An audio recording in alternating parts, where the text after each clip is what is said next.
했다. 어쩔래? 에이, 그래도 형이지. 조그만 놈이 잘 친다. በታሪካችን መጀመሪያ ላይ ካንጊዮክ የተባለ የመጀመሪያ ደረጃ ተማሪ እናያለን። ወጣቱ 30 የሚሆኑ የሁለተኛ ደረጃ ተማሪዎችን ብቻውን ቀጥቅጦ አሸንፏቸው በመላው ታዳሚ ዘንድ ዕውቅናን አትርፎ ዘና ብሎ ተቀምጦ እናያለን። በዚህ ድሉ የተነሳም ዶኩ የሚል ቅጽል ስም ይሰጠዋል። ከሁለት ዓመታት በኋላ ዶኩ ትምህርቱን ያቋርጥና ገለል ወዳለ አንድ ሰፈር ይሄዳል። እዚያም ጂሆክና ቦንሁዋን ከተባሉ ጥሩ ጓደኛሞች ጋር በድጋሚ ይገናኛል። ተቀምጠውም ትምህርት ቤት ሳሉ ስላሳለፋቸው ጥሩ ጊዜያት እያስታወሱ መጫወት ይጀምራሉ።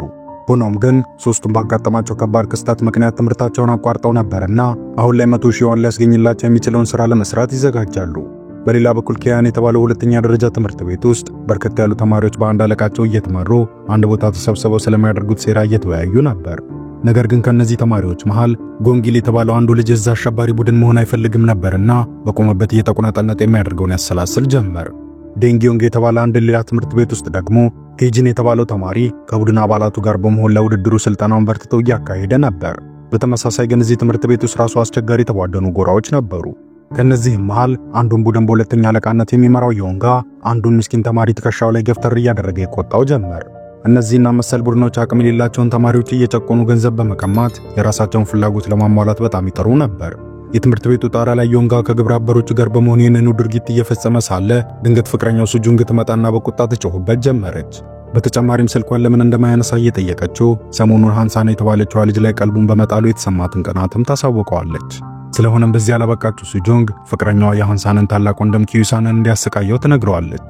ከትምህርት ቤት መልስ ሁለት የዮንጋ ታዛዦች ኪዩሳንን እየጎተቱ ገለል ወዳለ ስፍራ ይወስዱታል። መሬት ወርውረውት ሊደበድቡት ሲሉ ግን ለውጥሯቸው ከዛ አካባቢ የማይጠፉት ካንጊዮክና ሁለቱ ጓደኞቹ ከተፍ ይላሉ። ኪዩሳን ሊደበድቡት እንደፈለጉ ገብቷቸው ነበርና በአስቸኳይ ከቦታው ዙር እንዲሉ ያዟቸውም ልጆቹ ግን አሻፈረኝ ይላሉ። ስለሆነም በሁለቱ ቡድኖች መሃል ጸብ ይጀመራል። ካንጊዮክም ጣልቃ ይገባና በቀላሉ ተቀናቃኞቹን ይጥላቸዋል። በመቀጠልም ኪዩሳን ከዛ ቦታ በፍጥነት እንዲሄድ ይነግረዋል።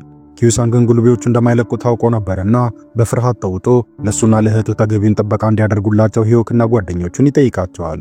ላደረጉለት ትብብር ምስጋናውን ለመግለጽ ወደ አንድ ሬስቶራንት ይወስድና ምግብ ይጋብዛቸዋል። ምግቡን እየተመገቡ ሳሉም ኪዩሳንና እህቱ እንዴት የጉልቤዎቹ ዋነኛ ዓላማ ሊሆኑ እንደቻሉ ያስረዳቸዋል። ዮንጋ ለኪዩሳን እህት ሃንሳን እያዳበረ የመጣውን ፍቅር ስሜት ያስተዋለችው ፍቅረኛው ሱጁንግ በቅናት እሷን ማሰቃየት እንደጀመረችና በዚህም የተነሳ እህቱ ክፉኛ ታማ ሆስፒታል እንደምትገኝ ይነግራቸዋል። እሷን ሆስፒታል ካስገባች በኋላ ደግሞ ንዴቷን ይበልጥ ለመወጣት በጉልቤዎቹ እያስቀጠቀጠችው እንደምትገኝም ያስረዳቸዋል። ታሪኩን የሰሙት ሶስቱ ጓደኛሞችን በስተመጨረሻ ሊረዱት ይስማማሉ። በመቀጠልም ሂዮክ በጊዜ ወደ ቤት ለመግባት ይወስንና ወደ መንታው ወንድሙ ዘንድ ያመራል። ካንጎ የተባለው ይሄ መንታው ምንም እንኳን መልክ ቁርጥ ቢመስለውም በጣም ደግና ጎበዝ ተማሪ ነበር። ወንድማማቾቹም ይዋደዱና እርስ በርስ ይተሳሰቡ ነበር። በቀጣዩ ቀን ዮንጋ ኪዩሳንን እንዲመቱት የላካቸውን ልጆች ያገኛቸዋል። እነሱም እውነቱን ከተናገሩ እንደሚቆጣቸው በማወቃቸው ኪዩሳን 10 የሚደርሱ የግል ጠባቂዎችን ቀጥሮ ስለጠበቃቸው እሱ ሊደበድቡት እንዳልቻሉ በመንገር ይዋሹታል። እሱም ይህን ሲሰማ ይፈራና በቀጥታ ጂንሁዋን ወደ ተባለው ጉልቤ ዘንድ ያመራል። እናም ኪዩሳንን በመደብደቡ ላይ እገዛ እንዲያደርግለት ይጠይቀዋል። እሱም በጥያቄው ተበሳጭቶ ሆዱ ረግጦ ይጥለዋል። በሌላ በኩል ኪዩሳን የነ ሂዮክ ሰፈር ሄዶ ነበር። ምን ያህል እንደፈራ የተመለከተው ቦንሁዋንም ሰው ሲያጠቃው እንዴት አድርጎ ራሱን መከላከል እንደሚችል ቀስ እያለ ያሳየው ጀመር። አፍታም ሳይቆይ ግን ሰፈራቸው ላይ በርካታ ጉልቤዎች ቴጂንን ለመቀጥቀጥ ግርግር ሲፈጥሩ ይታያል። ቴጂንም እንደምንም ብሎ ወደ እነ ሂዮክ ያመራል። ምንም እንኳን ቴጂን አቻ የማይገኝለት ተደባዳቢ ቢሆንም ነገር ግን ቡድኑ ባስቀመጠው ሕግ የተነሳ ፈጽሞ ከትምህርት ቤቱ ቅጥር ውጪ ለጸብ አይነሳሳም ነበር።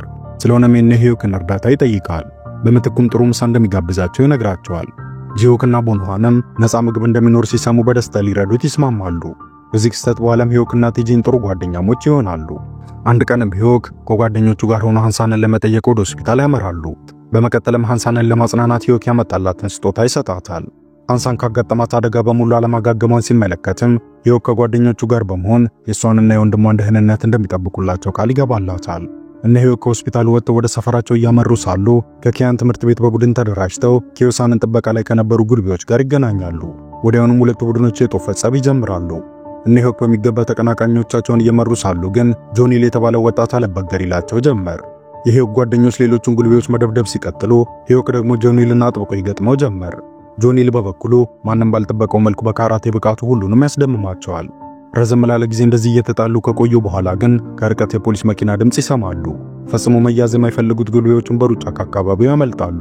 ከቆይታ በኋላም የኪያን ትምህርት ቤት የቦዘኔዎች መሪ የሆነው ካንጉን ግብረ አበሮቹ በኪዩሱን የማይረቡ 3 ጠባቂዎች ተሸንፈው መመለሳቸውን ሰምቶ ስለነበር ሁሉንም ሰብስቦ ይጮህባቸው ጀመር። በተለይ ደግሞ ጆኒል እስካሁን ድረስ ያንን የመሰለ የድብድብ ስልቱን ከሁሉም ደበቅ አድርጎ በማቆየቱ ይኮንነዋል። ጆኒልም ቀበል አደረገና ጭራሹኑ ከዛ ወዲያ መደባደብ እንደማይፈልግና በሰላም ትምህርቱን መከታተል ብቻ እንደሚፈልግ ይነግረዋል።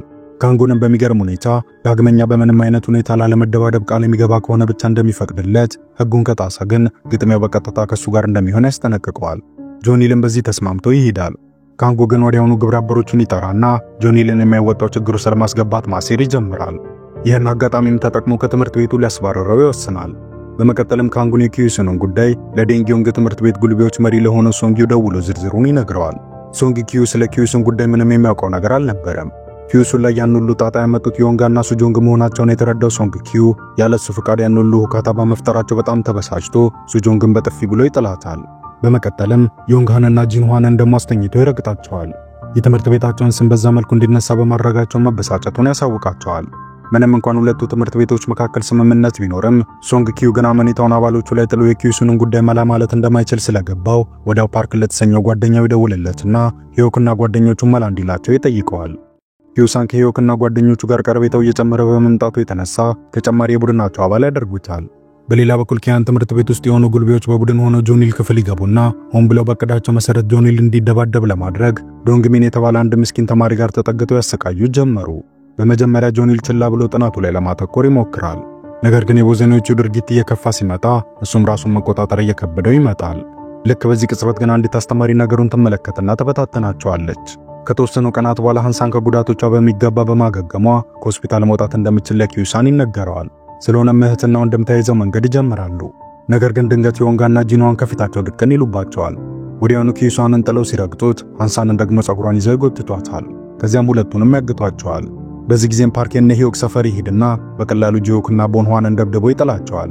ነገር ግን ከሂዮክ ጋር ግጥሚያ ሲጀምር በተቃራኒው የተሸነፈ መሬት ይወድቃል። ከዚያም ሃንሳንና ኪዩሳን ከዴንጊዮንግ በመጡ ጉልቤዎች እንደታገቹ ይነግረዋል። ኪያን ትምህርት ቤት ውስጥ ደግሞ እነዛ ቦዘኔዎች ዶንግሚን ላይ በቋሚነት እያደረሱ የነበረውን ጥቃት በዝምታ ማለፍ የተሳነው ጆኒል የገባውን ቃል ችላ ይልና ተነስቶ ሁሉንም በቡጢ ይጥላቸዋል። ቀጠለናም ውጪ ደጃፍ ላይ እየጠበቁት የነበሩትን ተጨማሪ ተማሪዎች እስክሪብቶን ብቻ ተጠቅሞ ሁሉንም አንድ በአንድ ይጥላቸዋል። በሚያሳዝን ሁኔታ ግን አንድ መምህራቸው ያን ድርጊቱን እየተመለከተ ነበርና ጆኒልን የጉዳዩ ዋና ጠንሳሽ አድርጎት ከትምህርት ቤቱ እንዲታገር ያደርገዋል። በሌላ በኩል ሃንሳንና ኪዩሳን ሶንጊ ፊት ይቀርባሉ። እሱም ኪዩሳንን ሆን ብሎ እህቱ ፊት ቀጥቅጦ ይጥለዋል። ቀጠለናም ለሃንሳን የነበረውን የፍቅር ስሜት በስተመጨረሻ በግዳጅም ቢሆን እውን የሚያስደረግለትን ያንን አጋጣሚ ለመጠቀም ይወስናል። ስለሆነም ሃንሳን አጠገብ ጎንበስ ሲልና የፍቅር ጥያቄውን የማትቀበለው ከሆነ ወንድሟን ያለማንገራገር ደብድቦ እንደሚገለው በመንገር ያስፈራራታል። ልክ በዚህ ጊዜ ግን ሂዮክ ሞተሩ ላይ ሆኖ ከተፍ ይላል። የሶንጊን ግብረ አበሮችም አንድ በአንድ ብቻውን ሆኖ ይጥላቸዋል። በዚህ ጊዜ ጂዮክና ቦንዋን እህትና ወንድምየውን አዝለው ከአደጋ ሊያስመልጧቸው ሩጫ ይጀምራሉ። ነገር ግን በወቅቱ ማናቸውን ባያስተውሉትም ኪዩሳን በደረሰበት አስከፊ ጉዳት ምክንያት በስተመጨረሻ ህይወቱ ያልፋል። በቀጣዩ ቀን ሂዮክ ከዶንግጄ ጋር ተገናኝቶ በሁለቱ የትምህርት ቤት መካከል ያለውን ጥብቅ ትስስር የሚሰብሩበትን መንገድ ለመመካከር ሊያገኘው ይወስናል። ይህን ማድረጉ ምስኪን ተማሪዎች ላይ የሚደርሰውን ጥቃት ለማስቆም ነበር። ከጥቂት ቆይታ በኋላ እነ ሂዮክ ወደ ኪዩሳን ቤት ይሄዳሉ። ልክ እንደደረሱ ግን አሳዛኙን የኪዩሳንን ሞት ይሰማሉ። ነገሩን ወዲያውኑ ለፖሊስ ሄደው ቢጠቁሙም ነገር ግን የነሱ አቋም ራሱ የተራውን በዲ ይመስል ነበርና ፖሊሱ ከቁብ ሳይቆጥራቸው ይቀራል። እነ ሂዮክ ኪዩሳን ላይ ለተፈጠረው አደጋ ራሳቸውን ጥፋተኛ አድርገው ይቆጥራሉ። ስለሆነም በየቀኑ የሃንሳን ቤት እየሄዱ የምትበላው ምግብ ያመላለሱላት ጀመሩ። ነገር ግን ሃንሳን ለቀናት ምግብ ሳትበላና ከቤቷም ሳትወጣ ትቆያለች። እነ ሂዮክን በየቀኑ ሲያመላልሱት የቆዩት ምግብ እዛው ያስቀመጡበት ቦታ ላይ መከማቸት ይጀምራል። አንድ ቀንም ሃንሳን ወንድሟ በጣም ናፍቋት ፎቶዎችን አውጥታ መመልከት ትጀምራለች። ከነ ሂዮክ ጋርም አብሮ በነበረባቸው ጊዜያት ምን ያህል ደስተኛ እንደነበር ታስተውላለች። በዚህም የተነሳ ደፍራ ዳግም የመውጣት ውሳኔን ተወስነና ወደ ደጅ ወጣ ብላ እነ ሂዮክን ታገኛቸዋለች። ለሷና ለወንድሟ ላደረጉላቸው እርዳታም ከልቧ ተመሰግናቸውና የወንድሟ ሞት ለመበቀል ግን እንዳይነሳሱ ትነግራቸዋለች። እሷ በበኩሏ የወንድሟ ሞት አምና እንደተቀበለችና እነሱም ቢሆኑ ለሷ ሲሉ በሁለቱ ትምህርት ቤቶች መሃል ያለውን ጥላቻ እንዳያባብሱት አጥብቃ ትለምናቸዋለች። ሂዮክ ግን የጓደኛው ሞት በቀላሉ ዝም ብሎ ማለፍ ይከብደውና እስከ መጨረሻው ሊበቀላቸው ቆርጦ ይነሳሳል። በተመሳሳይ ጊዜ ዴንጊዮንግ ትምህርት ቤት ውስጥ በአስተዳደሮቹ መሃል የኪዩሳንን ሞት በተመለከተ አስቸኳይ ስብሰባ ይካሄዳል። ስለሆነም ሶንጊን ከኪዩሳን ድብደባ ጋር በቀጥታ የሚያገናኘው ነገር እንደሌለ ተገልጾ አሟሟቱ በህመም ሊሆን እንደሚችል ይገመትና ጉዳዩ ይዘጋል። የትምህርት ቤቱ የሥነ ምግባር ኮሚቴ ዋነኛ መሪ ሶንጊ እናት በመሆኗ በቀላሉ ከቅጣትና ተጠያቂነት ነጻ ታደርገዋለች። ሶንግኪውን በሰራው ስራ ከመጸጸት ይልቅ የባሰ ኩራት ይሰማው ጀመር። ይህ ጀብዱንም በኩራት ለጓደኞቹ መልሶ መላልሶ መናገር ይጀምራል። በሌላ በኩል ሂዮክ ከሁለት ጓደኞቹ ጋር በመሆን የሁለቱን ትምህርት ቤቶች ትስስር ለመስበር በሚያደርጉት ጥረት ላይ ጆኒልና ቴጂን ለመቀላቀል እንደሚፈልጉ ገልጸው ወደ ሰፈራቸው ብቅ ይላሉ። በጉልቤዎቹ አገዛዝ የተሰላቹት እነ ጆኒልም ግልጽ የሆነ ዕቅድ አውጥተው ሊፋለሙ እንደሚገባቸው ይስማማሉ። ከእያንዳንዱ ትምህርት ቤት ቢያንስ 40 የሚሆኑ ጉልቤዎች በመኖራቸው ሂዮክ ለብቻቸው ከሆኑ ከመቶ በላይ የሚሆኑ ተማሪዎችን መጋፈጥ እንደሚጠበቅባቸው ያስተውላሉ። ስለሆነም ሂዮክ ዶንግጁ የተባለውን ጉልቤ እርዳታ ለመጠየቅ ይወስናል። ዶንግጁ በአንድ ወቅት የትምህርት ቤቶቹን ቁርኝት በተመሳሳይ ለመስበር ሞክሮ ሳይሳካለት ቀርቶ ነበር። በወቅቱም ዶንግጁ የጥምር ትምህርት ቤቶቹ መረጃ አቀባይ ሆኖ እያገለገለ ነበር። ሂዮክና ጓደኞቹ የዶንግጁን አጋዦች መጥተው ካሸነፋቸው በኋላ በቀጥታ ወደሱ በመሄድ እቅዳቸውን ይነግሩታል። እሱም እቅዳቸውን ከሰማ በኋላ በደስታ ሊያግዛቸው ይስማማል። ያኔ በዶንጉ በመሸነፉ በጣም ተበሳጭቶ በቀል ጊዜውን እየጠበቀ ነበርና ሂዮክ እንዴት አድርገው ሊያሸንፉት እንደሚችሉ መረጃዎችን ሊያቀብላቸው ይስማማል። ቴጂን ለውድድሩ የሚያደርገውን ስልጠና ልክ እንደጨረሰ ከሰሞኑ እየተከተለችው የነበረችውን ሂዮሪም ሲያያት ውስጡ እንደመረበሽ ይላል። ሂዮሪም ውጭ ድረስ ተከተለውና በግልጽ እንደምትወደው ተናግረዋለች። ቴጂን ግን ሙሉ ትኩረቱን መጪው ውድድር ላይ ለማድረግ በመፈለጉ ለስሜቷ አጸፋውን ሳይመልስላት ይቀራል።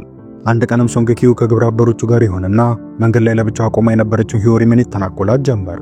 ይህን የተመለከተው ቴጂን በንዴት ባጠገቡ ገፍትሮት ያልፍና እጇን ቀባ አድርጎ ይዟት ከእይታው ገለል ያደርጋታል። ፈጽሞ እንዳያናገራትም ሶንግኪውን አስጠንቅቆት ይሄዳል። ተደፈርኩ ባዩ ሶንግኪውም የውድድር ቡድን ከጥቅም ውጪ በማድረግ ሊበቀለው ይወስናል። በማግስቱ ሶንግኪው እቅዱን ለማሳካት እንቅስቃሴውን ይጀምራል። ስለሆነም የነቴጁን የውድድር ቡድን ዋና መሪ ወደ ሆነ ተማሪ ያመራና ሆን ብሎ ነገር ይፈልገው ጀመር። ይህ በሚሆንበት ጊዜ ታዲያ የቡድኑ መሪ ጸቡን ያስጫረ ለማስመሰል እንዲያግዛቸው አንዱ የሶንግኪው ግብረ አበር በድብቅ ቀረጻ እያካሄደ ነበር። ሶንግኪው የሚፈልገውን ቀረጻ በእጁ ካደረገ በኋላ በቀጥታ ወደ ትምህርት ቤቱ አስተዳዳሪ ያመራና ቪዲዮን ያስረክባል። ትምህርት ቤቱ በነበር ጠንካራ የሥነ ምግባር ሕግ የተነሳም በቀጥታ የውድድር ቡድኑን የመበታተን ሥራ እንዲጀምር ውሳኔ ያስተላልፋል። የቡድኑ መሪ ግን አስተዳደሩ ፊት ይቀርብና ተንበርክኮ ውሳኔያቸውን እንዲሽሩ ይለምናቸዋል። ቴጂንም በተመሳሳይ ነገሩን ከመክረር ለመጠበቅ ሶንግኪው እግር ስር ወድቆ ይቅርታ ይጠይቀዋል። ሶንግኪው በበኩሉ ይሄኛው ዕቅዱ መክሸፉን ሲረዳ ሌላ ነገር ለማሴር ይወስናል። በተጨማሪም ሂዮሪምን ከቴጂን ውድድር በፊት አስቀድሞ ሊያገታት ወጥመዱን ይዘረጋል። የውድድሩ ዕለትም እነ ሶንግኪው ፕሮግራሙን ለመታደም ቦታው ላይ ይገኛሉ። በተመሳሳይ ጊዜም ሂዮክ ከጓደኞቹና ሃንሳን ጋር በመሆን ቴጂንን ለማበረታታት በስቴዲየሙ ይገኛሉ። ሃንሳን እስካሁን ሶንግኪውን ስታይ ፍርሃት ይሰማት ነበርና ሂዮክ ወደ ሌላ ቦታ ይዟት እንዲሄድ ትጠይቀዋለች። ቴጂን ውድድሩን ለመጀመር የመጨረሻ ዝግጅቱን እያካሄደ ሳለ በተመሳሳይ ጊዜ ሱጁን ቀስ ብላ ሂዮሪምን ትጠጋትና ወደ አጠመዱላት ስፍራ ትወስዳታለች። ቴጂንም የሂዮሪምን መታገት ሲሰማ ውድድሩን በመተው ሊያድናት ሮጦ ይወጣል። በመቀጠልም ቴጂን በንዴት እየጦፈ ወደ ሶንግኪው ቡድኖች ያመራና ሁሉንም በቀላሉ አንድ በአንድ ቀጥቅጦ ይጥላቸዋል። ሶንግኪው ራሱ ነፍሱን እንዲያተርፍለት ሲማጸነው ቴጂን ምንም አይነት ርህራሄ ሳይሰማው ተጨማሪ ቡጢ ሊሰነዝርበት ሲል ሂዮክ ከተፍ ብሎ ያስቆመዋል። ከዚያም ቀስ አድርጎ ያረጋጋውና ሂዮሪምን ወደ ሆስፒታል ይዟት እንዲሄድ ያደርጋል። በመቀጠልም ሂዮክ ኮስተር ብሎ እስካሁን ድረስ ሃንሳንና ሟቸው ወንድሟ ላይ ላደረሰባቸው በደል ከልቡ ይቅርታ እንዲጠይቅ ያዘዋል። እሱ ግን አሻፈረኝ በማለት እንደውም ገና ሃንሳንን በድጋሚ እንደሚያሰቃያት ይናገራል። በዚህ ንግግሩ ክፉኛ ራሱን መቆጣጠር የተሳነው ሂዮክም ያን የመጨረሻ ቦክስ በኃይል ፊቱ ላይ ይልክና ይዘረረዋል። በሌላ በኩል ጆኒል ከኮንጎን የቀኝ እጅና ኃይለኛ ተደባዳቢ ከሆነው ጉልቤ ጋር ቢገጥምም በእስክሪብቶ የመደባደብ ስልቱን ነቅቶበት ነበርና ውድድሩን ይሸነፋል። ከዚህ ሽንፈቱ በኋላም ጆኒል ሂዮክ ዘንድ ይሄድና እስክሪብቶውን ትቶ ሙሉ በሙሉ በራሱ ኃይል ላይ ተመርኩዞ ማንንም እንዴት ማሸነፍ እንደሚችል መሰልጠን ይጀምራል። ከሁለት ሳምንታት በኋላ ቴጂን ከትምህርት ቤቱ ላልተወሰነ ጊዜ መታገዱ ይፋ ይሆናል። ሃንሳንም ከወላጆቿ ጋር ለመኖር ወደ አሜሪካ ትሄዳለች። በተጨማሪም ቴጂን ሂዮሪም ላይ ላደረሰባት ጉዳት በአባቷ ምክንያት ተጠያቂ ተደርጎ ነበርና ዳግመኛም እንዳያት ይከለከላል። የክስተትም የባሱን ልቡን ይሰብረውና የሚያደርገው ይጠፋዋል። ከዚህ ክስተት በኋላ ቴጂን መንገድ ላይ ምስኪኖችን የሚጨቁኑ ድርዮችን ጠብቆ በመቀጥቀጥ ከጉዳት ይከላከላቸው ጀመር። አንድ ቀንም ቴጂን ከኮንጉን ጋር ድንገት መንገድ ላይ ይገናኛል። ኮንጉንም አንድ ለአንድ እንዲገጥመው ጥሪ ያቀርብለታል። ቴጂንም በዚሁ መሰረት ግጥሚያውን ይቀበላል። ነገር ግን ከአቅሙ በላይ የነበረው ኮንጉንን ማሸነፍ ያቅተዋል። ኮንጉን በማንም ዘንድ ተቀናቃኝ በማጣቱ የሁለቱ ትምህርት ቤቶች ስምምነት ዋና አዛዥ መሆኑ ይፋ ይሆናል። ቴጂን በኮንጉን ተሸንፎ እንደተዘረረ ፈገግ እያለ በውስጡ የሆነ የነጻነት ስሜት ይሰማዋል። በተጨማሪም ሂዮሪም በሶንግኪው በደረሰባት ጥቃት ወቅት የተሰማትን አስከፊ ስሜት በስተመጨረሻ ይረዳል። አመሻሹ ላይ ቴጂን ከነቁስሉ ሂዮክ ዘንድ ይሄድና ከኮንጉን ጋር ስላደረገው ግጥሚያ ይነግራቸዋል። ጆኒልና ቴጂንም የሁለቱን ትምህርት ቤቶች ስርዓት አልባ የሆነ ትስስር መስበሪያ ጊዜ እንደደረሰም ይስማማሉ። ወዲያውኑ ሂዮክ በስምምነታቸው መሰረት ለዶጀንግ ይደውልና ስራቸውን እንዲጀምሩ ይጠይቀዋል። ነገር ግን አንድ እርምጃ ቀድሟቸው የነበረው ዶንግጂን ቀድሞ አግኝቶት ነበርና ሂዩክ በደወለለት ጊዜ አውቆ የነሱን ቢሮ መገኛ አድራሻ እንዲነግረው ያደርጋል። በቀጣዩ ቀን ሂዩክ ከቤት እየወጣ ሳለ መንታ ወንድሙ ያስቆመውና ዕለቱ ልደታቸው መሆኑን አስታውሶት እንዳይሄድ ይጠይቀዋል። ነገር ግን ዓላማውን ከግብ ለማድረስ ቆርጦ የነበረው ሂዩክ መመለስ እንደማይችል ነግሮት ጥሎት ይሄዳል። ካፍታ በኋላ እነ ጆኒል ጥምር ቡድኖችን ለመደብደብ ቢሮአቸው ድረስ ይሄዳሉ። ሂዩክ ደግሞ ለብቻ ሆኖ ዋናውን ዶንጉንን መግጠም ይጀምራል። መጀመሪያ ላይ ዶንጉን ሂዩክን እንደሌሎቹ ተራ ተደባዳቢ አድርጎ ይወስደውና ችላ ይለዋል። ነገር ግን ሂዩክ ታዋቂውና ኃይለኛው ተጋጣሚው ዶኩ እንደሆነ ሲነግረው ዶንጉን ነቃ ብለው በሙሉ ኃይሉ ገጥመው ጀመር። ጆኒል ከጓደኛው ጋር ሆኖ ከባዱን ፍልሚያ እያደረጉ ሳሉ ሊሸነፉ እንደሆነ ሲጠረጠር ቴጂን ከተፍ ይላል። ስለሆነም ጆኒልና ቴጂን አብረው ይሆኑና አሉ የተባሉትን የካያን ትምህርት ቤት ጉልቤዎችን ድል ያደርጋሉ። በተመሳሳይ ጊዜ ሂዩክ ዶንጋንን በስተመጨረሻ ያሸነፈውና እሱም በበኩሉ ከዴንጊዮንግ ትምህርት ቤት ይሰነዘር የነበረውን ጥቃት ለአንዴና ለመጨረሻ ጊዜ እንዲያበቃ ያደርጋል። እነ ጆኒል ከድላቸው በኋላ ወደ እነ ሂዩክ ይሄዱና ጓደኛቸው ታዋቂው ዶኩ በመሆኑ የተሰማቸውን ኩራት ይገልጹለታል። ይበልጥም ለሱ የነበራቸው ክብር ይጨምራል። ካፍታ በኋላ ግን ሂዩክ ያልጠበቀው አንድ ስልክ ተደውሎ ያስደነግጠዋል። መንታ ወንድሙ በደረሰበት አደጋ ክፉኛ ተጎድቶ ሆስፒታል ገብቶ ነበርና በአስቸኳይ ወደዛው ያመራል። ምንም እንኳን ሐኪሞች የቻሉትን ሁሉ ቢያደርጉለትም የሂዩክ ወንድም ግን በስተመጨረሻ ህይወቱ ያልፋል። ከወራት በኋላም የወንድሙ ሐዘን ከቶ ሊለቀው ያልቻለው ሂዩክ ስለ አሟሟቱ እውነታውን ለማውጣት ከልቡ ቆርጦ ይነሳል። ፊልሙም እዚህ ጋር ይፈጸማል። ከዚህ ቀጥሎ በምስሉ ላይ የምትመለከቱትን ምርጥ ፊልም ተጋበዙልኝ። እንደዚህ አይነት ጸዴ ፊልሞች ሲለቀቁ እንዲደርሷችሁ ቪዲዮውን ላይክ፣ ቻናሉን ደግሞ ሰብስክራይብ በማድረግ የደወል ምልክቷን ማብራት እንዳይረሳ።